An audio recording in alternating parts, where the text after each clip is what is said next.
کی جا رہی ہے اس مجلس کا ادب بھی ایسے ہی ضروری ہے جیسے خود رسول پاک صلی اللہ علیہ وسلم وہاں تشریف فرما ہوں. حضور خود تشریف فرما ہوں تو کتنا ادب ہوگا. وہاں تو سرکار کے گھر میں ایک بکری تھی.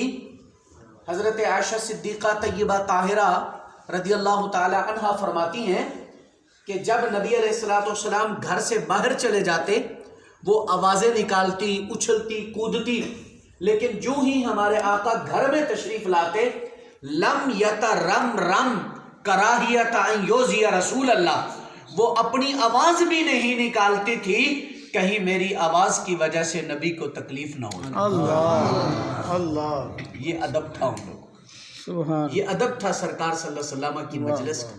صحابہ تو اپنے سروں کو جھکا کر بیٹھتے تھے اور ایسے بیٹھتے جیسے ان کے سروں پر پرندے. اور نبی علیہ الصلوۃ والسلام حجامت بنواتے تو صحابہ آپ کے گرد گھومتے، آپ کے سر مبارک سے اترنے والا ایک بال بھی زمین پر نہیں گرنے دیتے. سرکار صلی اللہ علیہ وسلم وضو کرتے تو آپ کے وضو کا ایک قطرہ بھی پانی کا زمین پر نہیں گرنے دیتے تھے. کیوں؟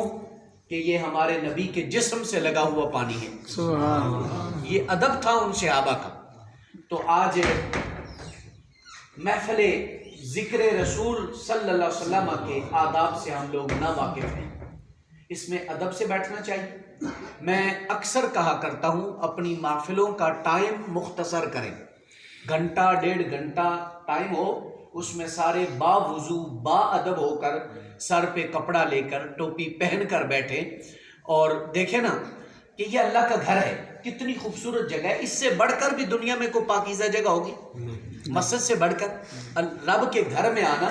حضرت سفیان ثوری، سے کے ساتھ سوری ہے، سے سوری، ان کو سوری کیوں کہا جاتا ہے آپ کے علم میں ہے؟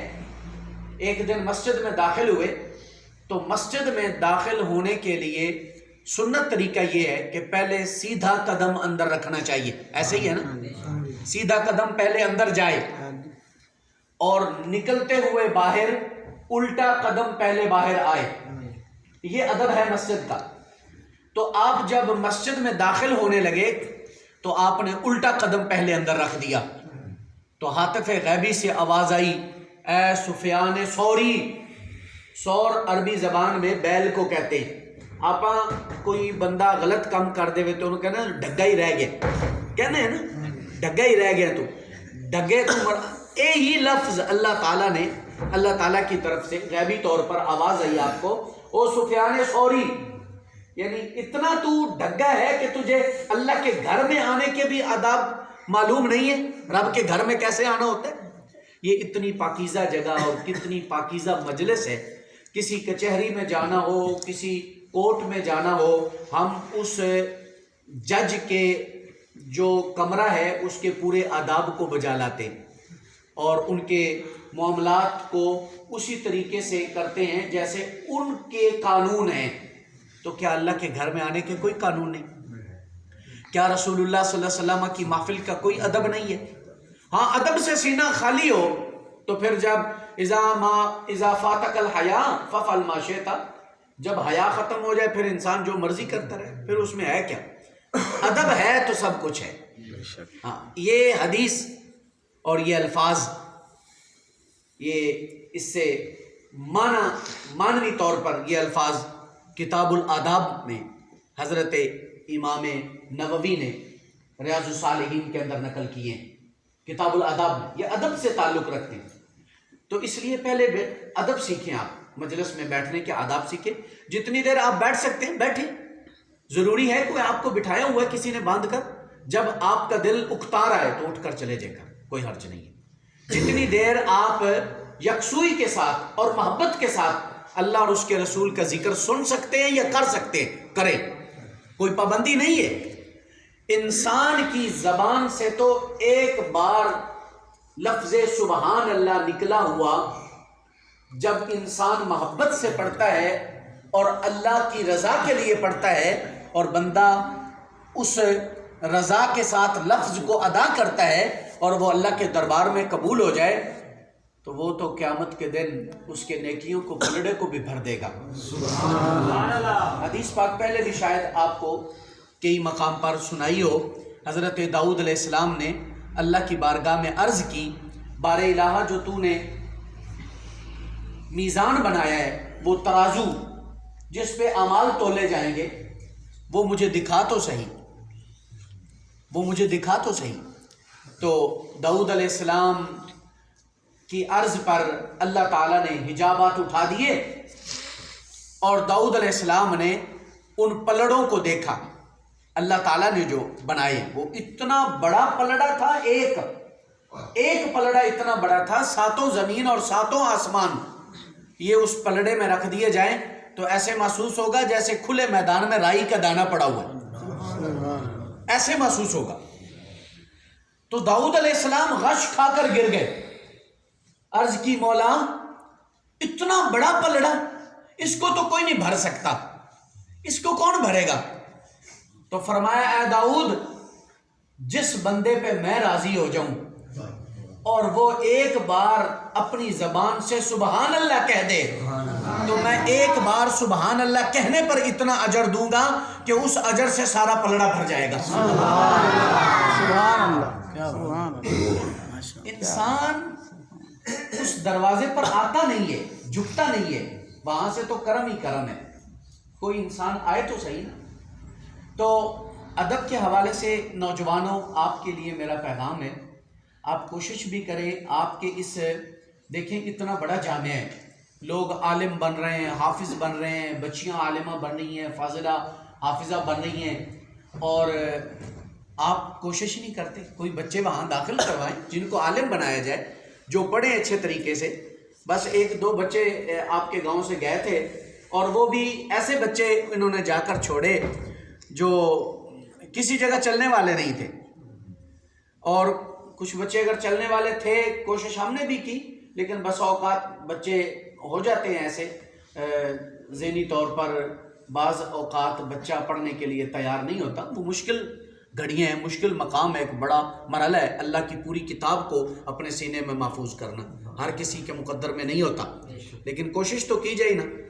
ہمارے پاس تو وہ طالب علم لے کر آتے ہیں جو کسی جگہ نہ چلے، سکول والے بھی اس کو نکال دیں، بھئی یہ تھوڑا پتر نہیں پڑھ سکتا، اچھا اس کو کام پہ بھیجتے ہیں، کام والے بھی نکال دیتے ہیں، اے جی بڑا نکھٹو ہے، یہ کام بھی نہیں آنا، تو پھر وہ درس وچ لے کے آتے ہیں۔ بڑی دیر سے ہماری خواہش تھی کہ ہم کوئی بچہ دین کے راستے پر لگائیں، کریمی صاحب آپ کے پاس لے کر آئیں، آپ اس کو مدرسے میں داخل کریں، بھی جیڑا پرزا کسی جگہ تے نہیں چلے آپ انہوں تسی مدرسے آ کے فٹ کرنا چاہتے ہو۔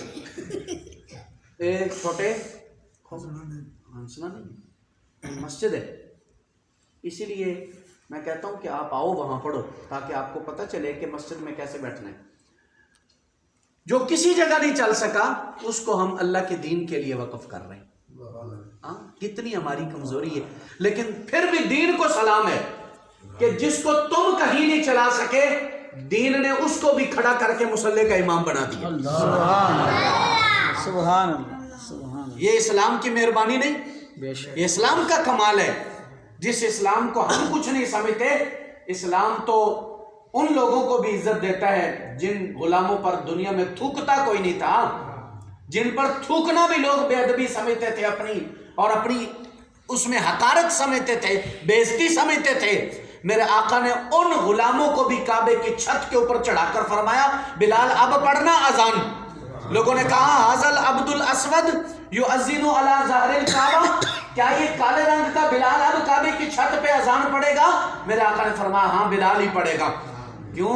جس کو عزت کوئی نہیں دیتا میں محمد اسے عزتیں دینے آیا سبحان اللہ، سبحان اللہ، صلی اللہ علیہ سبحان وسلم۔ اللہ، کیا بات، سبحان اللہ، نبی کریم صلی اللہ تعالیٰ علیہ وسلم نے کائنات میں عزتیں بانٹی ہیں، بے شک، جس کو عزت چاہیے، عزت یورپ کی دکانوں سے نہیں، عزت واشنگٹن کی دکانوں سے نہیں، عزت گنبد خضرا کی ہریالیوں سے ملتی ہے، عزت کعبے کے نور سے ملتی ہے۔